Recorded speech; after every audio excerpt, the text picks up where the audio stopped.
Hi, this is Keith Davidson at Albertson and Davidson, and today I want to ask you a question. Do you know what exculpation means? Trustee exculpation? If you go and look at your trust, if you've created a revocable trust, I will bet you anything that there's probably some language in there that releases the trustee of liability. And under the California Probate Code, we call that exculpation. And there's a lot of different exculpation clauses that the California Probate Code provides. But one of the worst clauses that I've seen is one that says that the trustee is not liable for any of the actions they take, for any of the mistakes that they make, for any of the bad investments they make, based solely on negligence, that they're only liable if they're grossly negligent or reckless. Now, a lot of times people will put that provision in their trust without even knowing it. And the question is, do you want your trustee to be held to the duties that they're required to perform, or do you want to let them off the hook?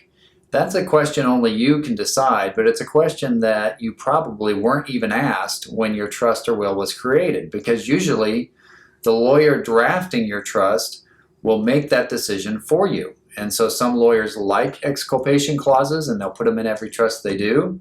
Other lawyers don't like them, and so they won't put them in there. But it has a huge ramification and effect on the beneficiaries. Because when a beneficiary is looking to a trustee and telling the trustee you're not acting appropriately and you need to do the right thing, if a trust has all sorts of clauses in there that let the trustee off the hook, the trustee can just thumb their nose at the beneficiary and say, too bad, there's nothing you can do about it.